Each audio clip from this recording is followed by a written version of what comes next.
안녕하세요. 한국교회를 논하다 진행을 맡은 박종구입니다. 코로나19 사태가 장기화되면서 비대면 사역이 불가피해지자 미디어의 중요성이 더욱 강조되고 있습니다. 한국교회 내에서도 양질의 기독교 콘텐츠 제작을 통한 미디어 선교에 대한 관심이 높아지고 있는데요. 한국교회가 그 역량을 강화하는 그런 기회로 삼고 보다 선제적이고 전략적인 미디어 선교에 집중해야 한다는 목소리가 높습니다. 그런가 하면 한편으로는 온라인이란 도구가 그 사역 환경에 따라서는 빛과 그림자로 갈릴 수 있다는 그 우려 또한 존재하고 있는데요. 그래서 오늘 한국교회를 논하다에서는 한국교회의 새로운 부흥을 위한 미디어 사역의 지향점과 한국교회의 역할에 대해서 다양한 논의를 전개하고자 합니다. 먼저 말씀 나누실 출연자분들을 소개하겠습니다. 오메가 교회 담임 목사이시고 비전 스테이션 미니스트리 대표로 섬기고 계신 황성은 목사님 나오셨습니다. 안녕하세요. 네, 반갑습니다. 이어서 목회 데이터 연구소의 지용근 대표님 함께 하십니다. 네, 어서 오십시오. 네, 안녕하세요. 끝으로 다음 세대 콘텐츠 연구소의 박성호 소장님 자리하셨습니다. 예, 어서 오십시오. 예. 코로나19로 사람들의 일상이 급격하게 바뀌었습니다. 사회적 거리두기가 지속되면서 온라인 미디어를 활용한 소통이 빠르게 확산됐는데요. 교회도 예외는 아니지요. 실시간 예배 중계, 드라이브스루 예배, 영상 콘텐츠를 활용한 다음 세대 신앙 교육까지 한국교회 미디어 활용 사역은 교계는 물론 사회적으로도 주목을 받고 있습니다. 포스트 코로나19 시대에는 미디어 사역의 중요성이 말할 수 없이 높아지리라 그렇게 생각되는데요. 황성훈 목사님, 이런 상황을 어떻게 보십니까? 네, 사실은 미디어는 코로나 이전에도 굉장히 중요하게 취급받아야 됐는데 사실은 수면 밑에 있다가 코로나가 터지면서 이제 각 교회들마다 미디어 사역에 아주 온 힘을 쏟고 있습니다. 유튜브 사용자의 10대 유튜브 사용자가 99%라고 합니다. 그리고 20대는 98%. 심지어 더 놀라운 사실은 60대는 94.6%라고 합니다. 우리가 10대, 20대만 미디어에 좀 이렇게 집중할 것 같았는데 60대들도 94% 정도가 유튜브를 사용한다는 사실은 참 이 미디어 시대가 열렸다는 것을 이제 말씀하고 있죠. 옵션이 아니라 이제 필수이다 이렇게 봅니다. 또한 교회적인 목회적 관점으로 볼 때 이 미디어 사역은 하나님의 새로운 선교의 문을 여시는 아주 중요한 통로이자 도구일 것이다. 제가 믿기론 바울이나 예수님이 이 시대에 목회하셨다면 미디어를 적극 활용했을 것 같습니다. 네. 그런 의미에서 미디어 사역은 정말 중요하다. 예. 네, 말씀드립니다. 네, 여러 가지 통계를 통해서도 이런 점을 확인할 수 있겠지요. 지용근 대표님, 코로나19 이후 미디어 사역의 필요성과 그 중요성에 대해서 뭐 조사한 적이 있는데 어떻게 분석하고 계신지 그 통계 자료도 좀 소개해 주세요. 네, 몇 가지 데이터를 좀 말씀드리면 목회자 대상 조사를 지난 5월 말에 조사를 했었는데 예.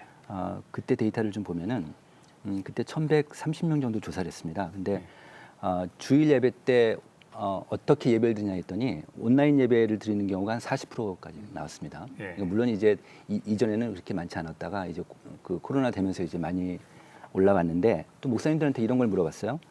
그 공교회로서 온라인 교회를 인정할 수 있느냐 이렇게 물었더니 sa실은 이게 신학적으로 문제가 있다고 말씀들 많이 하시니까 22% 정도 인정할 수 있다. 이렇게 한 5명 중에 한 분 이상은 그렇게 응답을 하셨는데 또 교인들한테 물어봤어요. 그러니까 다시 얘기하면 이제 가난한 성도들, 교회를 다니지 않은 크리스천들한테 물어봤더니 이 온라인 교회가 생기면 참석하시겠습니까? 이렇게 물어봤더니 무려 54% 정도가 일단 거기 조인하겠다 이렇게 얘기를 좀 했습니다. 그래서 또 하나는 목사님들한테 또 코로나 이후에 한국 교회에 예상되는 변화가 무엇입니까? 이렇게 여쭤봤는데 물어봤더니 목사님들이 가장 높게 나온 데이터가 이제 출석 교인 수가 좀 감소될 거다. 두 번째는 대형 교회보다는 소형 교회가 좀 어려워질 거다. 이렇게 이제 우리가 일반적으로 생각하는 그 두 가지 요인 말고 세 번째가 온라인 예배나 온라인 콘텐츠가 활성화될 거다. 이렇게 예상들 하고 계세요. 그래서 앞으로 한국 교회도 이 온라인 트렌드가 분명히 갈 텐데 이제 어느 교회가 이거를 잘 대응하는가 못하는가에 따라서 크게 좀 판가름이 날 것 같습니다. 네. 예, 다음 세대를 위한 미디어 사역의 중요성은 이미 오래전부터 조명해 오는 그런 현상입니다. 특히 코로나19로 한국 교회 다음 세대들의 신앙 교육의 공백이 길어져서 우려가 큰데요. 지금이야말로 미디어 세대인 청소년들을 위한 미디어 사역에 모든 선교 역량을 모아야 할 때가 아닌가 싶습니다. 박성호 소장님, 이 부분 좀 의견 주세요. 네, 맞습니다. 현재 코로나로 인해서 정말 다음 세대들의 꿈이 셧다운되고 있고 미래가 셧다운되고 있습니다. 특히 미디어 중독으로 인해서 셧다운되고 있습니다. 그러한 청소년들에게 정말 마지막 필요한 것이 복음입니다. 올 하반기 통계에 의하면 초중고 청소년 약 23만 명이 미디어 중독에 걸렸다는 충격적인 발표가 있었습니다. 예. 이런 새로운 미디어 세상은 청소년들을 더 심한 미디어 중독으로 빠지게 만들고 있습니다. 또한 동성애 등 반기독교 가치관의 난무한 컨텐츠가 너무나 많이 지금 만들어지고 있습니다. 이런 시대 속에서 청소년들이 올바른 가치관을 갖고 좋은 꿈을 꾸기는 너무나 힘듭니다. 정말 복음이 마지막 그들의 희망입니다. 우리가 청소년들에게 어떻게 하면 이 복음의 가치를 미디어에 담아서 다음 세대에게 전해야 되는 이 사명 앞에 모두 한마음 한뜻이 돼서 정말 이 초미디어 사회에 정말 복음의 가치를 미래에 담아서 다음 세대에게 잘 전해질 수 있는 많은 지혜가 필요하다고 생각합니다. 예, 한국 교회가 영상 콘텐츠를 목회와 선교에 활용한 것은 사실상 생각보다는 오래되었습니다. 예, VTR 보급이 시작된 1970년 말경부터 터미널이나 공항 대합실에 설교 방송을 공급하던 것이 그 시초일 텐데요. 오랜 역사에 비해서 미디어 사역의 확장은 좀 더디지 않았나 그런 생각도 합니다. 아무래도 전통 목회 방식이 중요시 되다 보니까 그렇게 됐지요. 이제는 코로나19로 인해서 사역 환경이 이전과는 매우 급격하게 달라지게 되었습니다. 미디어 사역이 급성장할 수 있는 환경으로 바뀌고 있는데 이에 대해서는 우리 지용군 대표님 어떻게 보시는지요? 네, 아까 목사님 말씀하신 것처럼 지금 우리나라의 지금 20대, 30대, 40대, 50대가 그 연령층이요 스마트폰 보유율이 99%예요. 예. 그러니까 지금 언론학자들은 2020년 올해부터 모바일 미디어 시대가 열렸다 이렇게 얘기합니다. 그래서 모든 그 삶 자체가 모바일 핸드폰을 통해서 지금 이루어지고 있으니까 아까 말씀하신 대로 이제 유튜브 이용률이 이제 급증하게 되는데 특히 이제 올해 같으면 유튜브 이제 각 교회별로 이제 그 유튜브들을 많이 이렇게 올려놓는데 우리나라에서 드디어 올해요. 드디어 누적 조회수가 1억 뷰가 넘는 교회가 하나 생겼습니다. 그게 네. 목동에 있는 한성교회인데요. 그 한성교회 같은 경우는 엄청나게 이제 그 사람들이 유튜브로 들어오고 있는데 이 정도 되면 팬덤이라고 볼 수 있습니다. 네. 그리고 또 하나 특징은 뭐냐면 제가 그래서 그 교회가 너무 신기해서 그 교회 목사님하고 이제 같이 인터뷰를 좀 하고 그래서 내부 데이터를 좀 한번 구해봤습니다. 그래서 그 교회의 그 연령별로 예. 어떻게 들어오는지 봤더니 지난 3개월 이전하고 그러니까 지난해하고 올해하고 비교를 해보니 코로나 이후에 비교를 해보니까 55세 이상 비율이 확 늘었어요. 네, 이제 그런 특징들이 보이고 실제로 2018년부터 2019년까지 1년 사이에 우리나라 전체 유튜브를 보는 그 시간별로 봤더니 그랬더니 유튜브가 38% 정도 이렇게 올랐습니다. 근데 이게 주로 50대, 60대, 70대 이 중장년층, 노년층들에서 많이 오른 그런 특성들이 좀 있습니다. 예, 참 그렇군요. 예, 온라인 예배를 준비하면서 기술력과 인프라를 갖춘 교회가 점점 늘어나고 있습니다. 성도들도 예배는 물론 기독교 콘텐츠를 온라인으로 접하는 것에 참 많이 익숙해져 가고 있는데요. 현 상황이 미디어 사역에 어떤 변화를 가져올 수 있을 것인가 한번 전망해 보고 싶습니다. 황성은 목사님. 예, 그동안에 미디어 사역하면 아주 높은 진입 장벽이 있었죠. 그리고 아무나 쉽게 접근하지 못하는 그런 영역이라고 우리가 알 수 있는데 이번 사태를 보면서 이제 이 높은 진입 장벽이 보편화되기 시작했습니다. 그리고 몇몇 전공자들만 했던 영역이라고 이제 생각했었는데 예. 이제는 뭐 초등학교 아이들까지도 핸드폰으로 영상물을 창조해내고 찍어내고 만들어내고 송출까지 하는 이런 시대가 되었습니다. 또 한 가지 특징이 있다면 시대가 가면 갈수록 아주 작고 빠르게 미디어가 활용될 것 같습니다. 그동안은 기획을 하고 준비를 하고 또 많은 시간이 걸렸다면 아주 작고 빠르게 그렇게 미디어가 좀 이렇게 흘러가지 않을까 이렇게 예상하고 있습니다. 또 한 가지는 일방적인 송출이 이제 일상이었다면 이제는 중요한 것이 소통이 굉장히 중요하다. 예. 방송사에서 영상을 송출을 하는 것을 보기만 했다면 이제는 그것이 아니라 피드백을 하고 줌을 통해서 또 댓글을 통해서 이렇게 쌍방으로 소통하는 것이 미디어의 중요한 역할이 되지 않을까 생각합니다. 예. 박성호 대표님 어떻게 보세요? 지금 말씀하셨다시피 새로운 미디어 문화가 이제는 도래되었습니다. 이럴 때 우리가 한 가지 아쉬운 것은 이런 미디어를 활용할 수 있는 교육이 많이 부족합니다. 예. 특히 지금 미디어 온라인 생태계가 많이 무너졌습니다. 무조건 어떤 상대방을 무조건 까는 문화나 이런 나쁜 문화가 많이 확산되어 가고 있습니다. 이런 문화가 자칫 기독교 문화에 흘러 들어올 수도 있습니다. 그런 부분에서 저희가 먼저 미디어에 대한 올바른 교육 문화가 많이 앞장서야 된다고 생각을 하고 이제는 1인 미디어 시대입니다. 1인 미디어 시대에는 우리가 가져야 할 새로운 마인드가 필요합니다. 전 1인 미디어 선교사라는 의미가 필요합니다. 이제는 각자가 가지고 있는 이 복음의 가치를 미래에 담을 수 있느냐 없느냐 교회만의 문제가 아니라 전 개인의 어떤 신앙과도 문제가 있습니다. 이제는 우리가 1인 미디어 시대에 어떤 미디어 생활을 어떻게 합리화할 수 있을 것인가 그런 부분도 많이 우리가 집중했으면 좋겠습니다. 예. 그렇다면 현재 한국교회 미디어 사역의 현주소는 어디쯤 와 있을까? 예, 진단을 해보고 싶은데요. 코로나19 사태에 대응하면서 참 역량이 많이 강화됐다고는 하지만 가야 할 길이 멀고 시급하다는 의견도 있습니다. 어떻게 보시는지 황성은 목사님 킹덤 온라인 컨퍼런스도 좀 언급을 해주세요. 네. 사실 코로나가 아니었으면 이렇게까지 빨리 미디어가 중요하게 느껴지지는 못했을 건데요. 저희도 청년 다음 시대를 위해서 컨퍼런스를 한 10년 동안 이렇게 쭉 해왔는데 코로나가 터진 거예요. 그래서 이거 이렇게 모일 수가 없으니까 기도하던 중에 줌으로 한번 해보자 이렇게 했는데 참 놀라운 사실은 저희가 예상했던 것보다 한 만족도가 50배 정도 이상의 만족도가 있고요. 저희 스태프들끼리 그리고 참가하는 사람들도 역시 이거 현장에 참가하는 것과 못지않게 은혜가 있었다라고 하는 피드백이 있었습니다.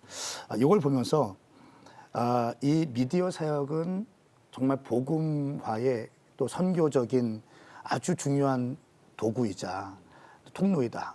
하나님께서 한쪽 문을 닫으시면 한쪽 문을 여시는 느낌이 듭니다. 우리 주님은 살아계시니까 이렇게 오프라인은 닫혀 있으면 온라인을 여시고 지상에서 초대교회가 예배드리지 못할 때 땅을 파고 들어가서 예배했던 것처럼 한쪽 문이 닫힐 때 새로운 문을 열고 계신다는 느낌이 듭니다. 그런 의미에서 미디어는 참 중요한 것 같습니다. 근데 안타까운 것은 미디어를 방법론적으로만 해석하기 시작할 때 좀 아쉬움이 있는 것 같아요. 제가 어떤 영상을 보니까 어떤 큰 교회에서 그러니까 줌으로 예배를 드리는데 목사님 뒤에 수백 명의 사람들이 얼굴이 비추더라고요. 그러니까 줌으로 하는데 사진 찍기는 좋은데 사실은 줌의 아주 중요한 기능인 소통에 대한 부분들은 놓치고 있는 거죠. 목사님 등 뒤에 있으니까. 그러니까 저 같으면 목사님 눈 앞에 이렇게 해서 성도들의 모습을 보면서 설교하고 이렇게 하면 참 좋지 않았을까. 그래서 미디어를 방법론적으로만 다가가는 것이 아니라 문화적인 접근으로 이렇게 좀 다가가면 참 좋을 것 같습니다. 예. 박성호 대표님 이어서 좀. 네, 지금 한국교회 미디어는 대부분 현장 라이브 예배 중심으로 세팅이 되어 가고 있습니다. 그리고 너무 장비 중심으로만 되어 가고 있습니다. 결국 미디어는 사람이 만드는 것입니다. 기독교 미디어 인재들을 양성해야 됩니다. 이 기독교 가치관으로 미디어를 만들 수 있느냐 없느냐가 저는 중요하다고 생각합니다. 이제는 장비를 다루는 교육은 모든 분들이 다 보급적으로 다 널리 전파되고 있는 실정입니다. 이제는 어떤 라이브 현장 예배만 중요시할 것이 아니라 이 교회 안에 숨겨진 많은 이야기들을 다양한 컨텐츠로 만들어야 됩니다. 가령 간증 이야기들 너무나 많이 있습니다. 이런 간증 이야기들을 다양한 애니메이션이나 웹툰이나 이런 다양한 컨텐츠 방식으로 만들어서 아까 말씀하셨다시피 정말 좋은 미디어 선교라는 이 세계에 열렸습니다. 그리고 한 가지 아쉬운 것은 지금 오프라인의 모든 복음이 차단되었습니다. 우리의 자유, 우유, 의지, 상관없이 차단되어 가고 있습니다. 이럴 때 마지막으로 담을 수 있는 공간이 바로 미디어 공간입니다. 우리는 복음의 아름다운 이야기를 다양한 컨텐츠로 만들어서 미디어에 담는다면 이 미디어가 새로운 복음의 길을 열어주고 특히 다음 세대들에게 새로운 복음의 미래를 열어줄 수 있다고 저는 생각합니다. 예, 지용근 대표님께서는 뭐 좀 조사해 놓은 자료가 있을 텐데 좀 소개를 해주세요. 이런 관점에서 또 한번 우리가 볼 수 있는데요. 교회에서 어렵게 그 콘텐츠를 만들었어요. 온라인 콘텐츠를 만들어서 올려놨는데 볼 줄 모르면 안 되잖아요. 예. 네, 그래서 이 문제가 좀 있습니다. 이제 앞으로 이거는 교회뿐 아니라 한국 사회 전체의 문제인데 소위 얘기해서 고령층의 디지털 정보 역량 차이가 있는 거예요.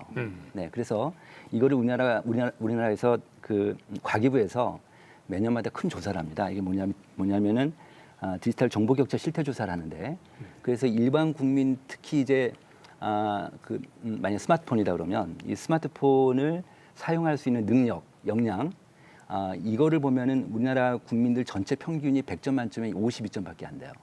네. 그런데 이게 55세 이상 고령층일 경우에 그러니까 일반 국민이 100이라고 하면은 55세 이상 고령층은 한 55점밖에 안 되니까 이게 좀 문제긴 한데 이걸 좀 더 구체화시킨다면 각 연령별로 보면은요. 일반 국민을 100으로 봤을 때 10대 연령층들은 한 121까지 올라가고 그다음에 20대는 134, 30대는 133, 40대는 118, 50대는 94 여기까지는 괜찮은데 이제 60대는 57로 뚝 떨어지고 그다음 70대 이상은 15까지 떨어지는 거예요. 그런데 여기서 제가 이제 하나 말씀드리고 싶은 거는 한국 교회 리더십들이 60대, 70대거든요.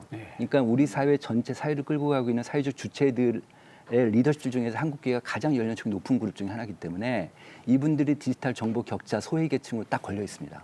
그래서 이 부분을 한국 교회가 어떻게 해결해야 될지 앞으로 큰 관건이 될 것 같습니다. 네. 예, 지도력 교체가 시급하다는 암시도 있는 것 같습니다.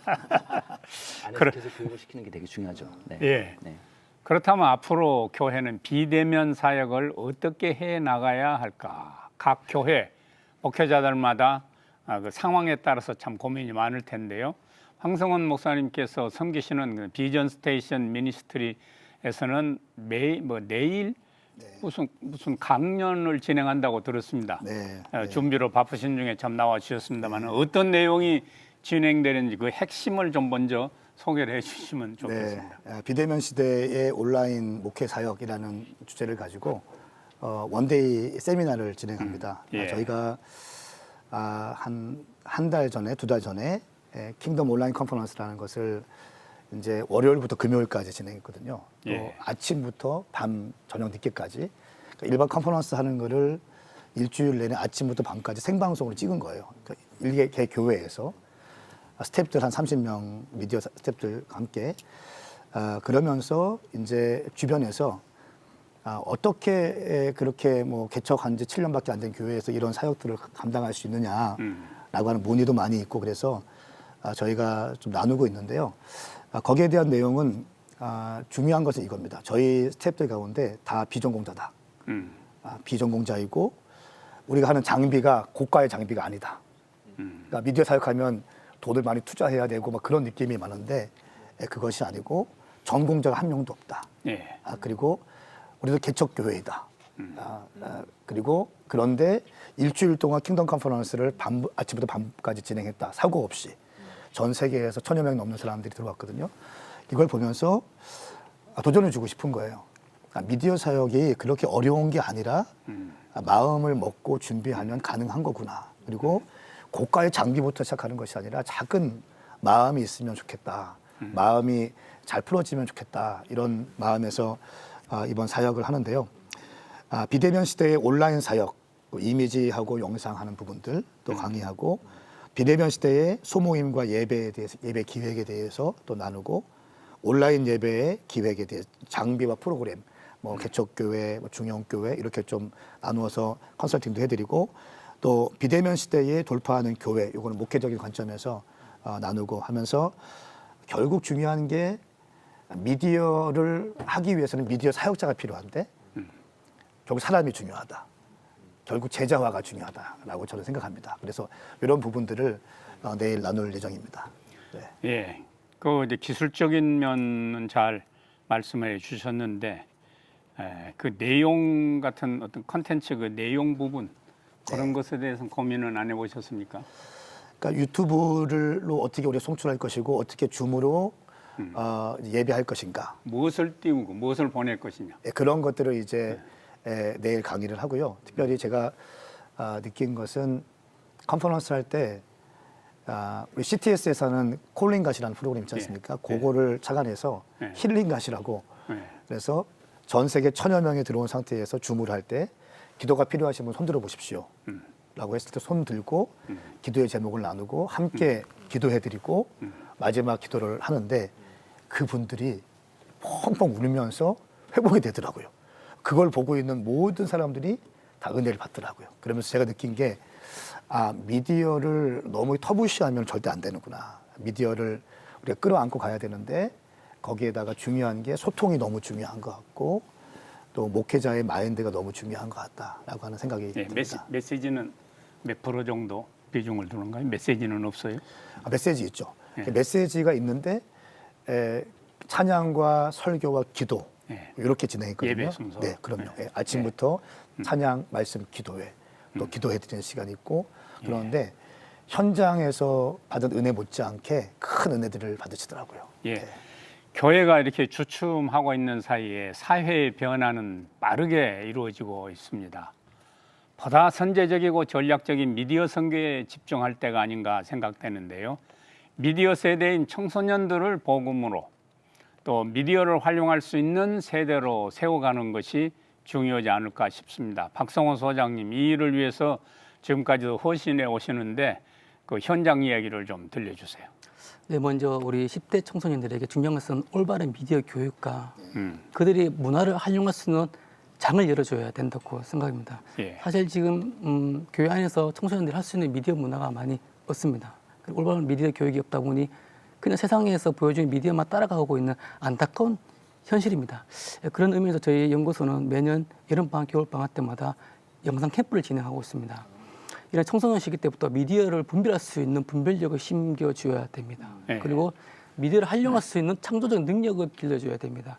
미디어를 보는 습관이 아니라 만들 수 있는 새로운 습관을 우리가 만들어줘야 되는 것입니다. 그런 의미에서 저희가 이번에 청소년들에게 제1회 유튜브 영화제를 실시를 하고 있습니다. 유튜브는 이제 새로운 선교의 공간입니다. 단지 우리가 빠지기엔 너무나 큰 세계고 너무나 중독성이 강합니다. 역이용할 수 있는 지혜가 필요합니다. 청소년들에게 이제 유튜브라는 공간은 선교 공간이 아니라 새로운 인식 전환이 필요합니다. 그런 의미에서 유튜브 UR의 주소라는 개념은 이 주소 자체가 이제 새로운 전도의 도구다. 이런 의식을 10대 때부터 우리가 심어줘야지 10대 청소년들에게 상실돼 가고 있는 선교 의식을 우리가 지킬 수 있습니다.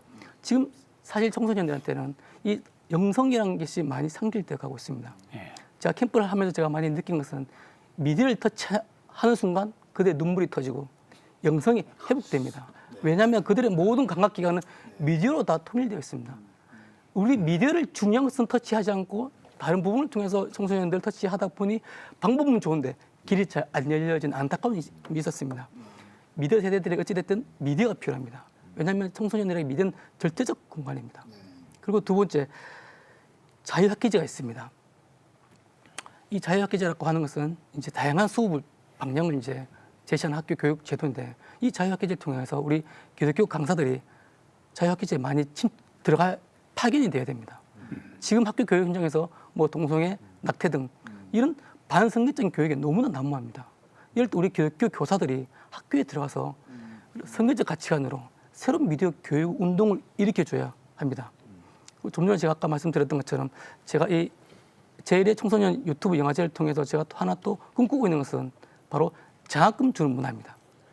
미디어를 만드는 것 자체가 내가 장학금을 받을 수 있다는 성취 욕구도 우리가 심어주면 좋겠다라는 생각을 하고 있습니다. 이게 단지 우리만 하는 것이 중요한 것이 아니라 전 교회별로 1년에 한 번씩은 각 교회별 청소년 유튜브 영화제를 한다면은 엄청나게 많은 양들이 유튜브에 올라갈 것입니다. 그러면 유튜브에 우리가 말하지 않아도 모든 미디어 선교가 일어나는 세상이 온다고 믿습니다. 그리고 정말 교회계 토요문학교를 살려야 됩니다. 지금 토요문학교가 거의 티칭식으로 가고 있는데 티칭식이 아니라 체험 문화형으로 가면 좋겠습니다. 특히 영화 제작 동아리, 뭐 팟캐스트 제작 동아리 활동, 코딩 창작 활동 등 이런 시대에 맞는 다양한 교육 문화 활동을 교회에서 진행해 주셔야 됩니다.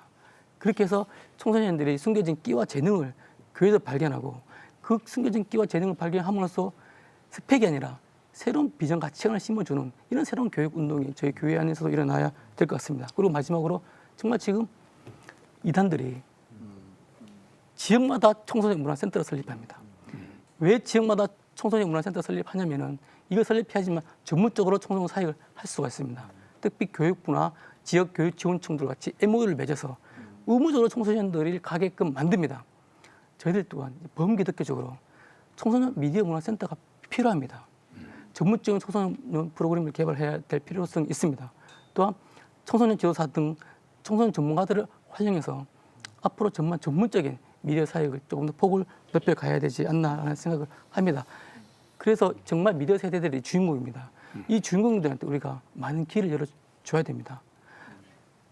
공간을 열어줘야 되고 그들의 기회를 열어줘야 되고 그들의 교육도 우리가 새롭게 미디어에게 맞는 패러다임 변화를 줘야 됩니다. 그리고 마지막으로 지금 저학년 아동들을 위한 윙크 같은 미디어 학습지가 필요합니다.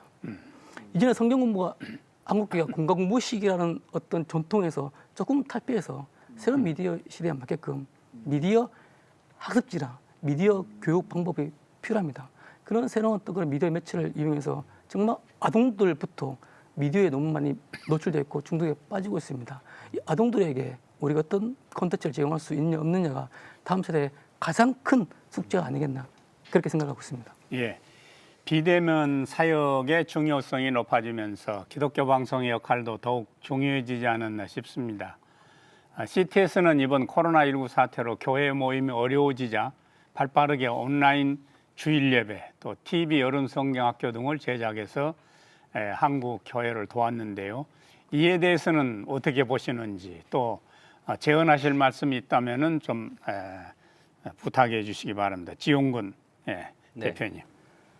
3월 달에 개신교인들 대상으로 해서 그러니까 코로나 딱 이제 확산되고 나서 온라인으로 전환됐어요. 예. 그래서 그때 개신교인들한테 조사를 했는데 교회를 못 가니까 그래서 집에서 뭐 본인이 출석하는 교회 온라인 예배를 드리기도 하고 또 본인 출석 때는 약간 안 하고 방송 예배를 드리거나 또 가정 예배를 드리는 경우가 있어요.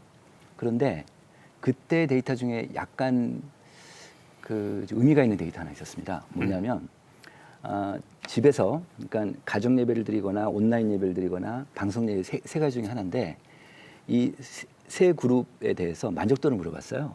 그랬더니 방송 예배 만족도가 제일 높았습니다.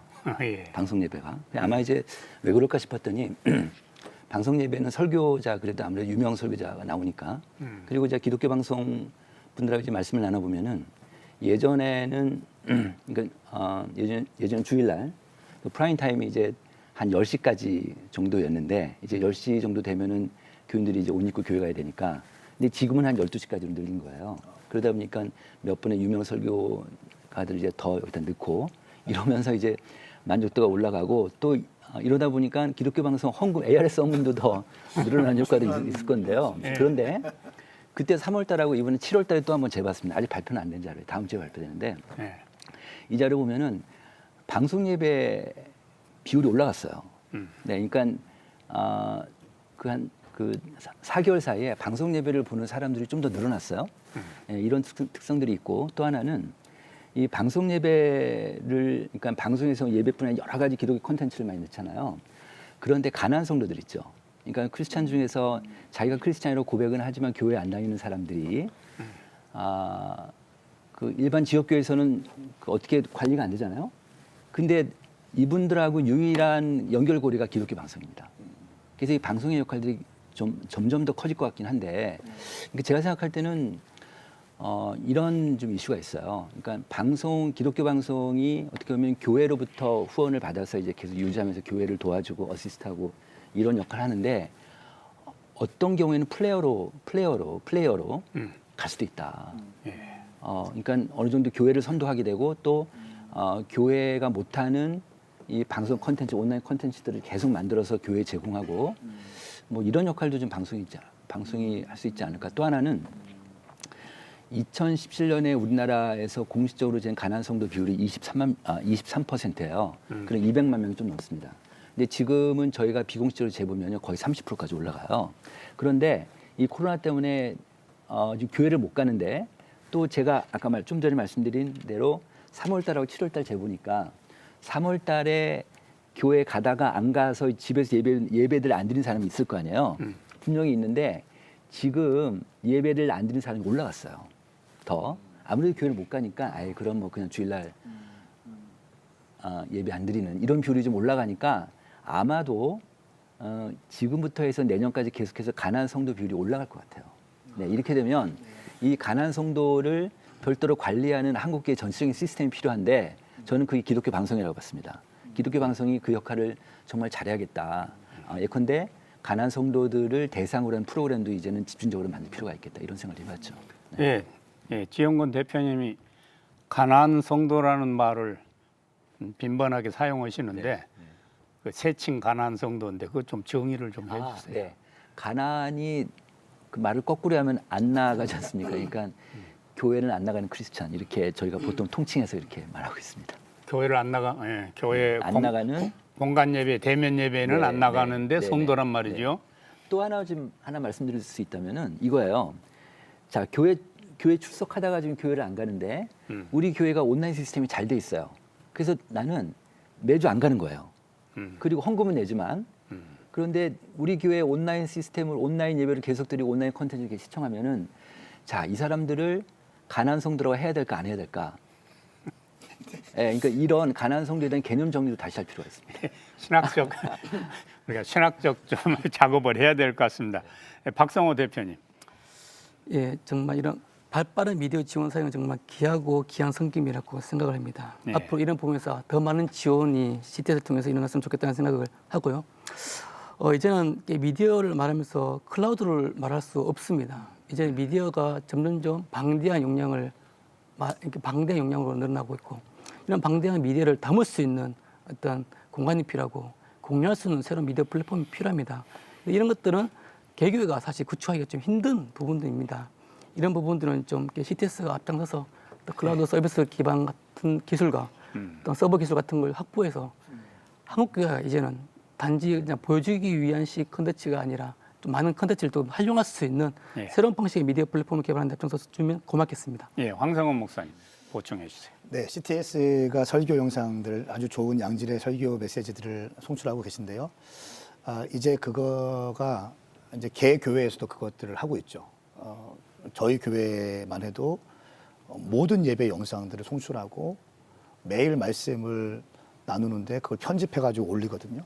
그러니까 이제는 거의 대부분의 교회들이 자체 목사님들의 설교를 유튜브 장에다가 싹 던져 놓잖아요.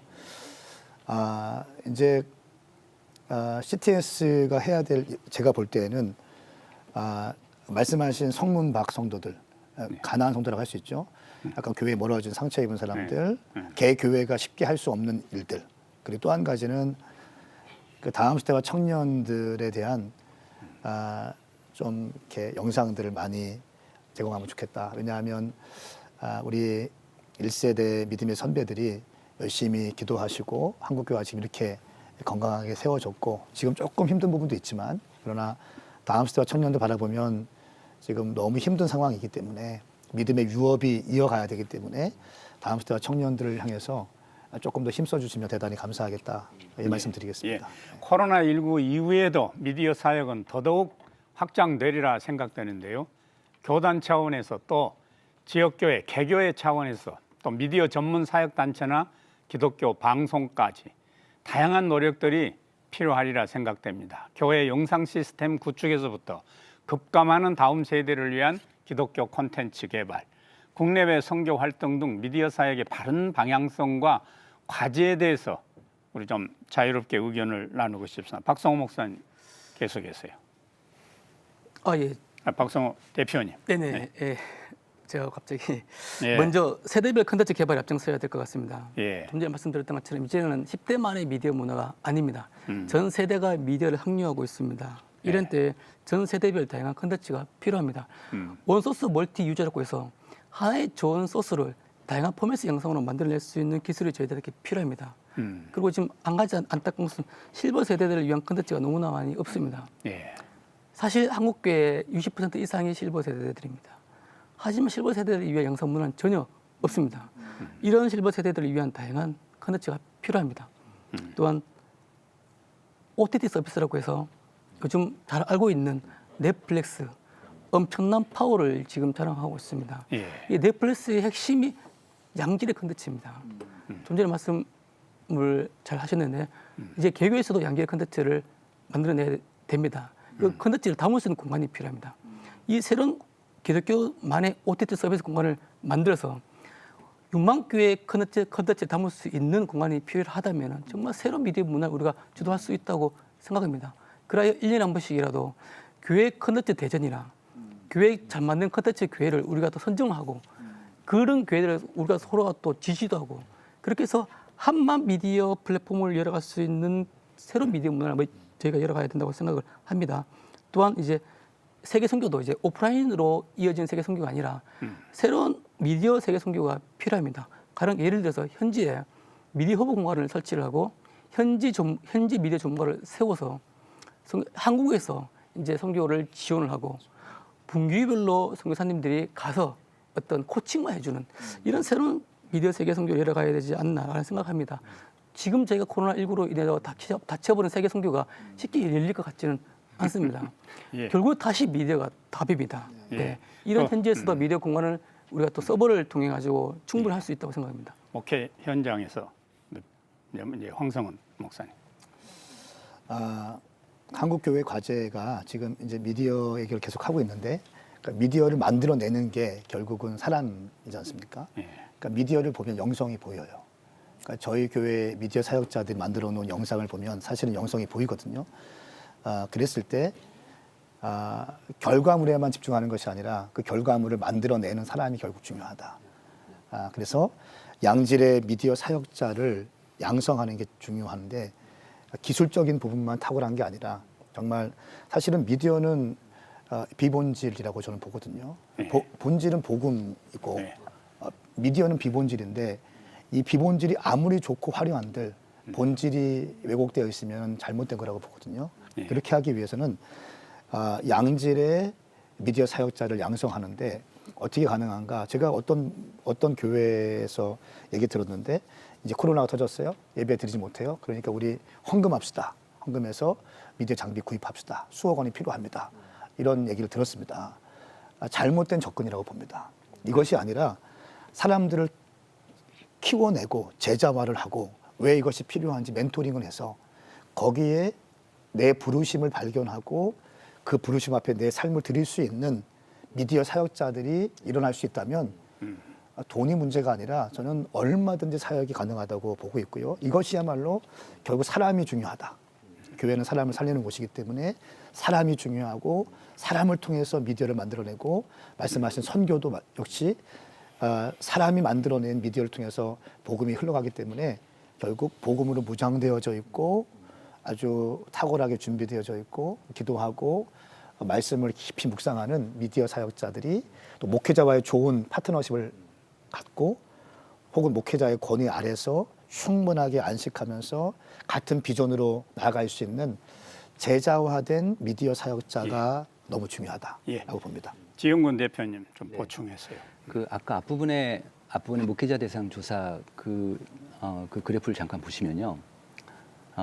현재 그러니까 코로나 전에 한국 교회 전체에서 미디어를 사용하지 않는 그러니까 온라인을 활용하지 않는 교회가 거의 한 70% 정도 됩니다. 예. 그리고 코로나 끝나고도 우리 교회는 미디어 온라인 쪽으로 안 할 거야라고 응답한 목사님들이 한 50% 정도 돼요. 네. 그 정도로 많거든요. 그러니까 이런 측면에서는 앞으로 계속해서 미디어를 우리가 잘 주장하고 그렇게 가야 되지만 그런데 시대 트렌드는 분명히 그쪽으로 갈 거거든요. 특히 한국언론진흥재단이라고 있는데 거기서 10대부터 60대 이상 70대까지 전체적으로 미디어 이용 실태를 조사를 해요. 그 데이터를 보면 되게 흥미있는 데이터 하나 있습니다. 왜냐하면 20대부터는 주요 뉴스나 정보를 보는 매체로 인터넷 포털을 많이 써요. 그런데 10대는 달라요. 10대는 동영상 유튜브를 보고 있습니다. 이러다 보니까 그런데 이 세대가 10대 청소년 세대가 한 세대 지나서 한 34, 44 이렇게 되면 한 세대 지나면 아까 제가 얘기했던 지금 우리 교회는 오프라인으로 공동체 중심으로 갈 거야. 온라인 안 쓸 거야. 이렇게 하는 교회가 한 반 정도 되는데 그 교회들은 사라질 가능성이 높잖아요. 그래서 이 문제를 우리가 좀 생각을 하고 계속 정교회적으로 홍보도 하고 가족 커뮤니케이션도 하고 이런 게 좀 필요하겠다 이런 생각이 예, 들었습니다. 미디어 사역에 있어서 우리가 앞으로 그 어두운 면도 우리가 그것을 극복해 나가는 그런 과제가 있는 것을 우리가 다 공감을 하면서 이제 마무리할 시간이 되었습니다. 끝으로 다 못한 말씀이나 또 당부하고 싶으신 말씀, 한국교회에 들으고 싶은 말씀 짧게 한 말씀씩 황성은 목사님부터요. 네, 14세기 때 흑사병이 돌아서 유럽 인구의 3분의 1이 죽었습니다. 그리고 나서 종교 개혁이 시작되었죠. 인생이 무엇인가, 신은 존재하는가에 대한 자성을 통해서 종교 개혁이 시작되었습니다. 그리고 오직 은혜, 오직 믿음, 오직 말씀이라는 기치를 들고 가게 되었습니다. 제가 볼 때는 코로나가 어떠한 하나님이 흔드시고 있고 한국 교회를 재정비시키시는 기회라고 저는 봅니다. 그래서 이 기회에 돈으로 미디어 사역을 하는 것이 아니라 아까 다시 말씀드린 것은 사람을 제자화하는 것이 너무 중요하다. 그래서 한 영혼에 집중하고 바이블 멘토링함으로써 성경적인 세계관을 가진 사람들을 키워내는 것이 너무 시급하다라고 말씀드립니다. 박성호 대표님. 네, 이제 새로운 미디어 시대가 점점 더 빨라지고 있습니다. 이런 시대에 청소년들의 미디어 중독은 점점 더 빨라질 수밖에 없습니다. 저희가 더 이상 중독 세대로 살아가는 청소년들에게 빨리 복음 가치를 전달해서 청소년 세대들을 교회 세대로 세워가야 됩니다. 그리고 새로운 온택트 시대입니다. 이제 우리가 복음으로 새로운 세상을 온하고 다음 세대들을 복음으로 온해야 될 것입니다. 우리가 온하지 않는 세상은 점점 더 파괴와 혼돈의 카오스 세상으로 살아갈 수밖에 없습니다. 그런 부분에서 정말 다음 세대 한 명의 영혼을 살리기 위해서 전 교회들이, 전 크리스천들이 하나가 되어서 이제 우리가 힘을 모아야 될 때라고 생각합니다. 지용근 대표님. 지금 코로나 때문에 우리 사회가 되게 좀 우울한데 이런 데이터가 있습니다. 지금 현재 8월 말 기준인데 우리나라 한국인들 중에서 불안감을 느끼는 사람이 한 50% 돼요. 2명 중에 1명도 되고 코로나 뉴스나 정보를 들을 때 어떤 느낌이 드십니까? 이렇게 물으면 분노가 난다는 사람이 4명 중에 1명 25%예요. 그러니까 우리나라 국민들이 지금 분노 계기가 이렇게 좀 올라가 있는데 그래서 언론에서 이제 어떤 단어가 등장하냐면 심리 방역이라는 단어가 등장을 해요. 그러니까 사람들이 심리를 방역해야 되고 마음을 위로해야 되고. 근데 우리가 교회에서 저는 그 단어를 보면서 교회 역할 아니냐 이게 종교 역할 아니냐 이런 생각이 든 거예요. 그러니까 보통 우리가 이제 새로 교회를 가게 되면 왜 교회를 가십니까? 왜 하나님을 믿습니까? 하면은 마음의 평안 위로잖아요. 이것처럼 교회가 지금 그 역할을 해야 될 텐데 심리 방역을 해야 될 텐데 지금 현재 유튜브 같은 경우는 기독교 콘텐츠를 우리나라 일반 국민이 한 15% 정도는 보고 있습니다. 그래서 이런 걸 보면 교인들한테 미디어를 통해서 위로를 해주고 또 일반인들한테 위로를 해주는 그런 미디어 콘텐츠들이 계속 나왔으면 좋겠다. 생각입니다. 우리의 소망입니다. 한국 교회를 논하다. 오늘은 비대면 미디어 사역의 중요성을 짚어보고 한국 교회 부흥을 위한 과제에 대해서 함께 생각해 보았습니다. 코로나19 이후를 준비하는 한국 교회가 미디어 선교에 대한 인식 전환, 미디어 선교 전문화를 위한 역할 분담에 적극적으로 나서야 할 때입니다. CTS도 계속해서 시대가 요구하는 방송 선교의 사명을 잘 감당하기를 기대하면서 한국 교회를 논하다. 오늘 순서 여기서 마칩니다. 함께해 주신 여러분 고맙습니다.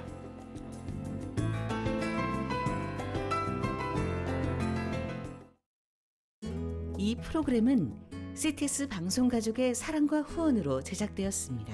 후원전화 02-6333-1003번, ARS 060-808-1004번으로 전화주세요.